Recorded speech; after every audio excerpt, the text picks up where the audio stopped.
Welcome back to the Brothers of Liberty podcast. I'm Wasabi. This is Smeetastic. We were just talking about the 2024 election. Ted Cruz 2024, baby. Well, I was going to ask you that too when you brought it up. How many people do you think will actually try to run again? I mean, do you think Trump will? I think there will be a few.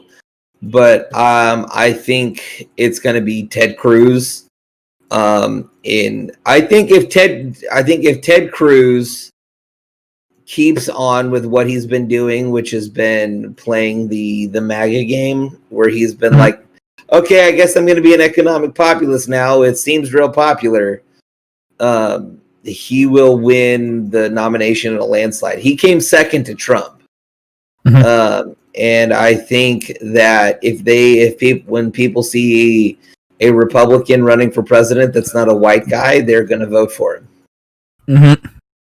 You know, the whole racist game. Well, okay, if it's not an old white guy, but it's a Cuban whose parents came, floated over on a raft. They're going to vote for him. I mean, honestly, I'm a huge Ted Cruz fan, and I have been for a long time. I definitely like the populist turn that he is taking. I think it's gonna be better, because I think the Republicans have effectively been the populist party for a while. They've just refused to pick up the mantle and do it for some God knows why reason. But 2024 is going to be a really, really interesting year, because we know Biden's not going to run again. And who do the Democrats have? They got nobody. People don't like Kamala Harris now as we speak. They don't like her. Nobody likes Kamala Harris. Kamala Harris, I doubt, even likes Kamala Harris. So, what the hell? I think that we're in for, I mainly hope the establishment politics ends. It's the best way to put it. This stuff that we've been seeing lately is just garbage. Just garbaggio. I gotcha. Now it's a little, it's tough. I'll put it to you that way. 2024 though. I mean, because there's probably going to be a couple Republican candidates that might want to shoot their shot, and I'm trying to figure out, because every single day that passes, the less and less I think Trump might do another attempt or term. But then again, 4 years is a long time, so who knows?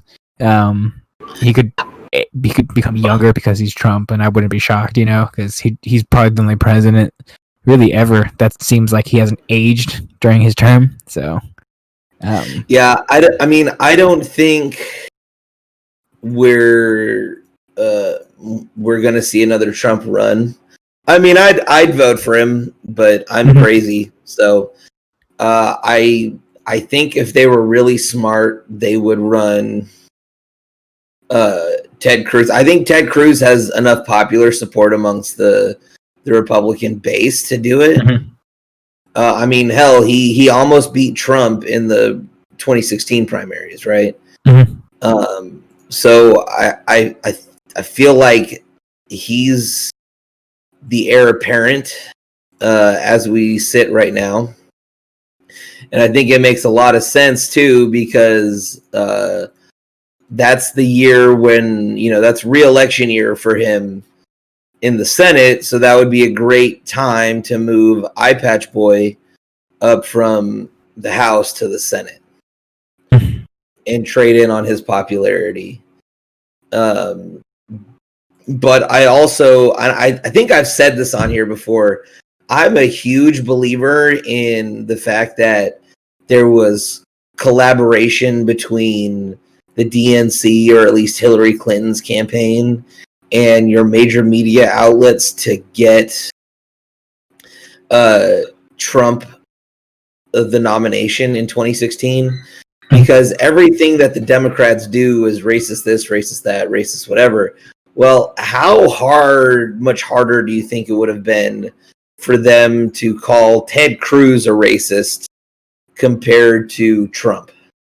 All right, that's why I say that's why I say Cruz probably would have won, to be quite honest, against Hillary. Regardless, I think there would have been at least a strong case for him to win, reasonably so. Oh, I think so, because I mean, one thing that we've seen is identity politics in America, while not super strong, is still strong enough. I think you put Ted Cruz on there, and you get a bunch of Hispanics that go, "Yeah, we're going to go vote for the Hispanic guy." Mm-hmm. You know, that's just sad as it may be. That's just the way that would end up working out. And it's also when you're playing the call the other one racist game, it's Hillary Clinton calling Ted Cruz a racist is very difficult to pull off. Exactly. But that's why you saw, I really do think that's why you saw Trump get so much free media during the nomination last time. Mm-hmm. Oh, Trump. So, I think the days of Trump as an actual in office, I don't think he's going to run again. I think Donnie J. Jr. might run at some point in the future. But I think the Trump name and the Trump brand is still very, very powerful. Mm-hmm. And I think he's going to get... he's going to become kingmaker, where all of the, whoever he gets behind is going to be deemed the winner. And I think without, I don't think he's going to be as influenced by the establishment in a lot of ways, in the same ways that he was while he was in office. So you're going to see a whole lot more. They're going to be more selective of who they put the MAGA brand behind. Absolutely, I agree with that. Which, especially after this whole ordeal, where a lot of the MAGA people didn't think that were like, nah, fuck you, Republicans. Mm-hmm. We're MAGA, we're not Republican. And I do think that there is going to be a danger for the Republicans of, if they don't catch that wave, they're going to see their base shift to effectively a third party, and they're going to disappear. So it's going to screw with them. But you want to talk some cultural stuff real quick? Sure. All right. You were all off on Wonder Woman before, so let's do this. I want to talk about that in Soul. Since you haven't seen the movie, I'll just describe it to you. Okay. So here's my review, and then I'll just explain the plot, because it is incredible and interesting, in the worst way possible. Wonder Woman 1984 is quite possibly one of the most. It's not a bad movie, but it's incredibly disappointing in every measurable way that you can think of, to be quite honest with you. And it was funny because I had watched Wonder Woman immediately after that. My girlfriend and I did, because she wanted to get the stench of watching 1984 out of her mouth. And when we watched it, it was just night and day, the difference between the original Wonder Woman, which in retrospect, after rewatching it again, has a lot of problems, but it's not a bad movie. And 1984 is just, it is a mess. That's the only way I could probably functionally describe it. I think there are good parts in it. I think they throw a whole bunch of different messages out there that really contradict themselves in some ways and are really confusing. Here's how I would describe it. 1984 has a plot of like an 80s movie, where it's like an outlandish kind of like weird science kind of thing. Goonies, like it feels like an actual 80s kind of storyline, and then they literally just threw Wonder Woman in it, and it's really weird. And then there's a whole bunch of like political motivations and politics in it, and it's really weird because like you don't because like here's the thing, the main character, who I'll describe in a little bit, that Maxwell guy, who by the way is played by that the Mandalorian, the guy who plays Mandalorian plays the villain, and he's incredible in this movie. He's probably one of the lone bright spots of this movie, to a point where there was another meme of, because there's a meme of like the guy, Francisco, whatever you want to, I forgot what his name is in the hospital because he hurt his back carrying the entire Star Wars franchise. It was the same thing with Wonder Woman 1984. He's awesome, but he's a bit of an allegory and a connection to what like Donald Trump's supposed to be, and I didn't realize it. It was funny because I didn't realize it until like I rewatched it again, and I saw like a review of the movie where it's like, oh, this is clearly Trump, and I was just like, oh, really? Like, I don't have TDS at all, and I'm just like, I would have to rewatch it like 5 times in order to get it. Okay, like probably shouldn't have chosen a Hispanic person to try and play an orange man, but yeah. But don't pick the Hispanic guy to play the person that you say is racist against Hispanic guys. Exactly. I think the big problem with this movie, which is the problem with a lot of movies, because when I grew up, I wanted to be a writer, and this movie breaks a lot of logic when it comes to like. Let me put it this way, Cody. Like, or Schmeat. Sorry, damn it, I do it again. Third time. I know, my bad. You can have the most insane fantasy movie of all time, but if there's no logic in your movie, then your movie doesn't make any sense. Does that make any sense? Yeah, there has to be some kind of logical bounds within which your illogical reasoning goes. I watch Harry Potter, and they establish rules, and they establish all these things, and which is great because the first one they explain everything in every minute detail pretty well, so that when you hear things and things become related, it's a basic plot, to be quite honest, like the first Harry Potter movie, but it worked well, and it's a kids movie, but but the whole point being that they don't do random things out of nowhere that wouldn't have worked. Like Harry Potter's not going to pull out a sword or like a lightsaber randomly out of nowhere and be like, I can do this, and it's like, that doesn't make any sense, like Harry Potter's not going to pull out a Glock and be like, all right, I got this problem. Exactly. Oh, look, the American wizard showed up. Yeah, exactly. Because Wonder Woman does this a lot, and I think that's a problem, and nothing gets explained ever. And I think it's better if I just explain the plot. Do you mind if I just explain the plot? Because yeah, you can. I've seen this movie about 3 times already. To anybody watching this, spoilers. Spoiler alert. Let me start by saying this: the opening scene, I have mixed bags about, because it's basically Wonder Woman when she's back on her island of Themyscira as a little girl, and she's going through literally like Wipeout, but like Themyscira version. It's like I don't even understand what was happening, but she's a little girl. She's going through like a contest of some kind with women, like older women twice her size, and I thought it was a cool scene. I thought that was like one of my, in terms of everything else in comparison to the movie, that was one of my favorite scenes, because it's just like, this is different. It brings me back to like why I liked the first Wonder Woman, and it's also like the longest opening scene ever. It's literally just an opening scene, and it's like 14 minutes long. It's kind of just like, okay, I get it, And the whole thing is literally her just going through like a weird obstacle course, and she shoots a bunch of arrows at a bunch of different targets. She loses her horse. She gets back on the horse by technically cheating, and then as she's about to win, technically, her aunt and mom stop her because they have this weird little lesson where like, you cannot cheat to get ahead, and then she's like, what are you talking about? Like, what's the point of this course? They don't explain anything, but I get the whole point is to just set up this weird theme of you can't cheat to get ahead, which will tie into the movie, I guess, kind of. and it's weird. And then it fast forwards all the way to like 1984, where Wonder Woman, basically in the 80s, a whole bunch of 80s nostalgia.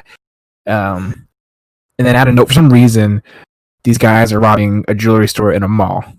That for some reason is selling ancient artifacts, like randomly. I'm just like, okay, sure.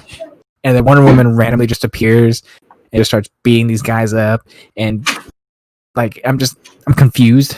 I'm just like, okay. And then she just disappears.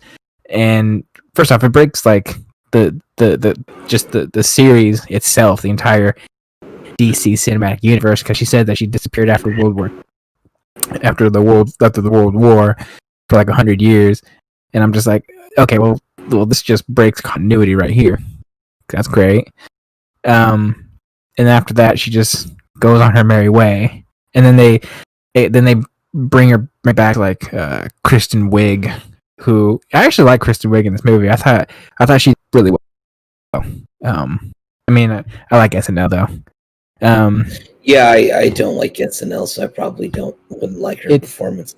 She's one of those actresses that to me is just like playing a trope of everything and then never changes. Yeah, this is basically her bridesmaid character, but I think for the most part she did pretty good. So I'll give her credit where credit is due. She at the very least is not a low light in the movie. Is probably what I would at best say. But she's like this weird nerdy character. Nobody likes her. And then she's gonna eventually transform into someone that's super hot. You know, it's all over the place. But anyways, Wonder Woman, she's alone. So every SNL skit involving her ever. Basically, yeah. But Wonder Woman, she's alone. She's like, I haven't loved anyone else in forever, yada yada. I'll never love again. And yeah, she has Steve's watch, and she just is a loner, basically. It just begs the whole question: how did Wonder Woman sit out World War II? I don't know. Like that one, like the first 20 minutes of this movie, just basically makes you question, like, why?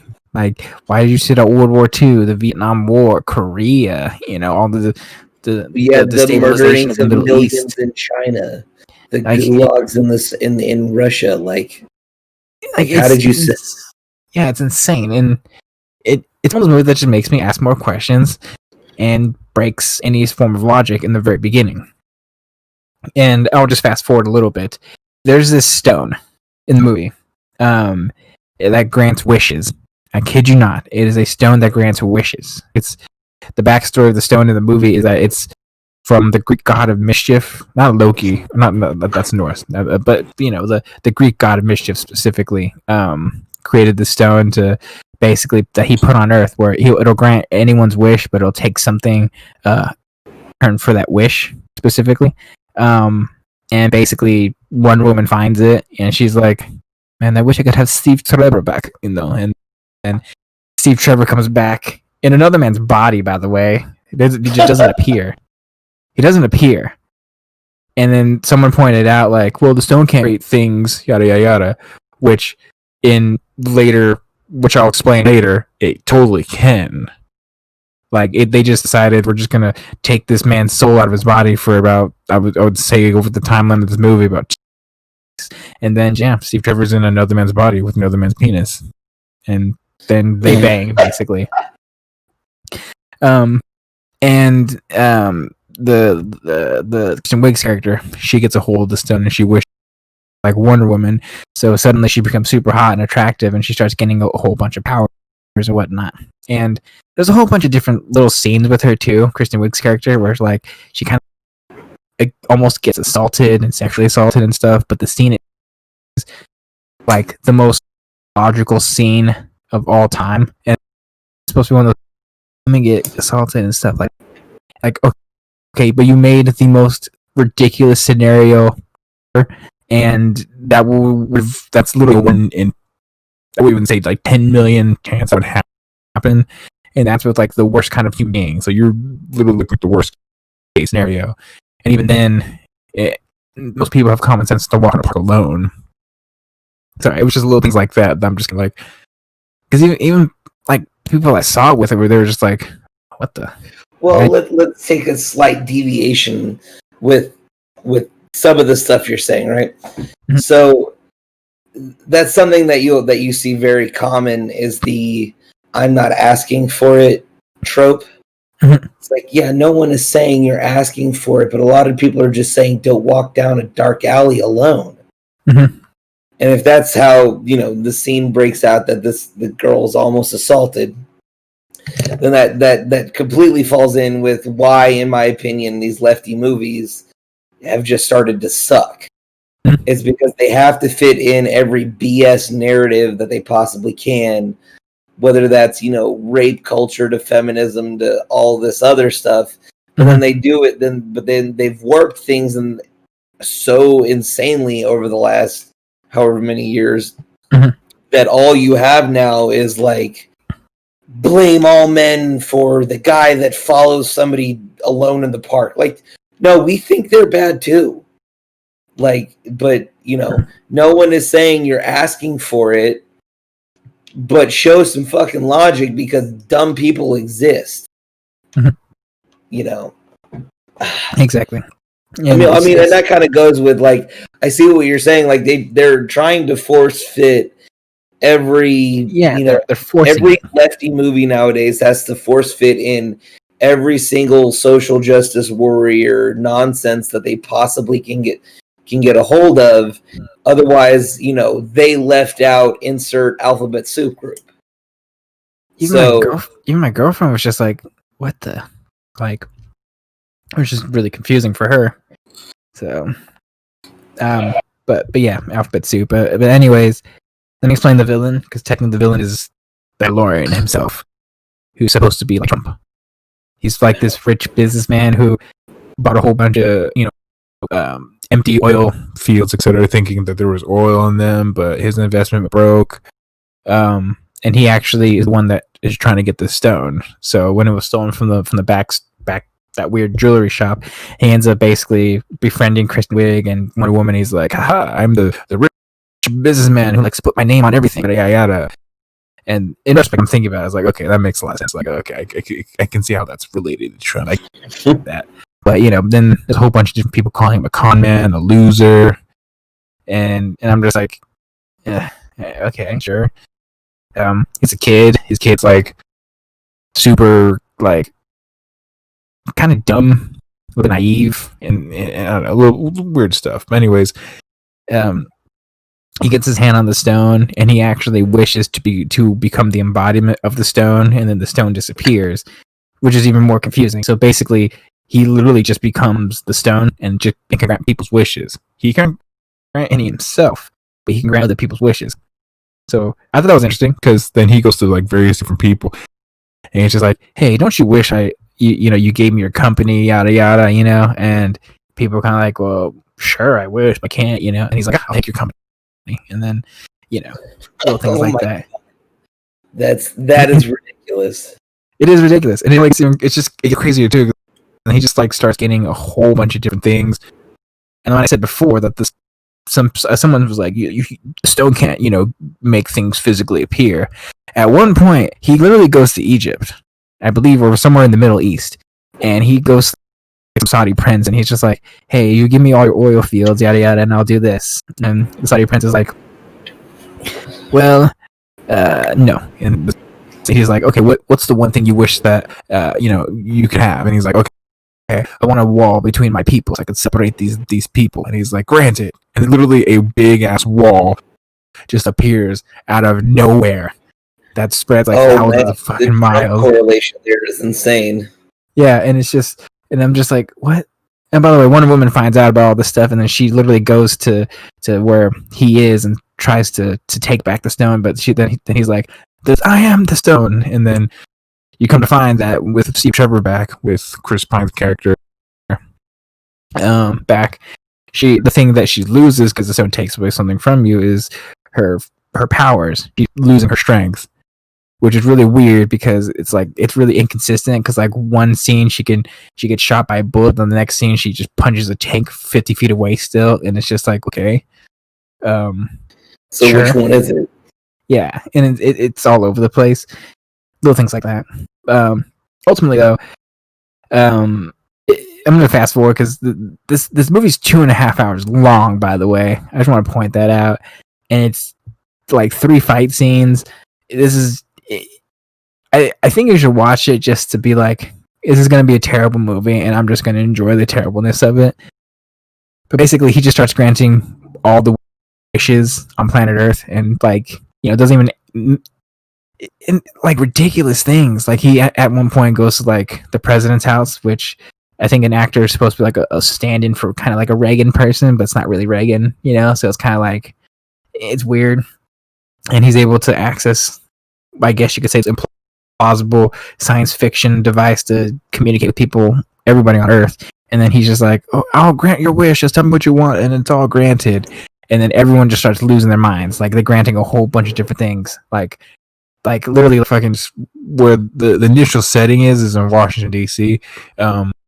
Like they show a scene of like an apartment complex, just basically utter chaos. Everything's on fire. Got a guy who was like, I wanted to farm. I don't want to farm next to the pool that we all share and stuff. And then there's one funny scene where a guy and a woman are arguing. He's like, I wish you were dead. And then she's like, I wish deportation would come and take you away, or immigration would come take you away. And then as soon as the wishes would happen, she falls on the ground, like, and then out of nowhere, like immigration comes and like is like, oh god, they're gonna take me away. Like it's kind of funny. But anyways, one woman has to renounce Steve Trevor, and Steve's like, I'll always love you, girl. And then one woman does the most terrible acting ever, and she's just like, I'll never love again. And then she goes and fights Chris Wigg's character, who's basically become Cheetah. The thing Kristen Wiig lost was like her humanity, etc., and she basically is like, I want to be cool and popular forever, and then just fights Wonder Woman in the darkest scene. Not like emotionally, or like literally, I could not see what the hell was happening in that scene. And then she just like electrocutes her out of nowhere and doesn't die, so whatever. And then she goes to fight the Maxwell guy, and she uses the whip or her lasso, and basically uses the whole weird moral. I guess the moral theme of the movie is you can't cheat to get ahead, which is a very strange, I guess, theme to have. That doesn't. See, I mean, I guess none of this stuff to me makes sense, because like I can kind of see what they're doing. It kind of is like, all right, cool, but then none of the rest of it makes sense. When you have a theme like this, then you have to try and shape your movie around like stupid BS. Your movie ends up being like shit. And because I bet you the reasoning behind why the last fight scene was so like dark and whatever is they're gonna be like, well, that was to represent BLM. Like what? It's bad. If you want a really good idea of what the movie actually is, the YouTube channel, the Red Letter Media, they do a perfect encapsulation of everything that I feel about that movie. And I think they're politically independent too. So they talk about Trump, but they're just indifferent. So I'm like, okay, that's fine. But they're pretty good. But they encapsulate perfectly. But anyways, the movie basically just ends. She like sees the guy that Steve Trevor's body had actually encompassed, and they just had like a weird chat. It's kind of awkward because I'm just like, you've seen his penis, like okay. And then the movie just basically ends, and she can fly now. That's the thing too. Like she couldn't fly in the beginning of this movie, but then like she can lasso lightning. It's a cool looking scene. She also couldn't fly in, what is Superman Returns or whatever the hell that was. Yeah, it's all over the place, to be quite honest. I'm just flabbergasted by it. All right. That's hey, my headphones are dying, so I'm gonna wrap this one up. All right. But yeah, that's Wonder Woman 1984. I hope you guys liked it. And you want to say anything? Any last words? I think we're all doomed. We're all doomed. All right, guys. Yeah. Thank you all for listening. If you guys liked it, listen and subscribe. And if not, then, well, y'all have a great day. And hopefully we all survive 2021. Peace. Later.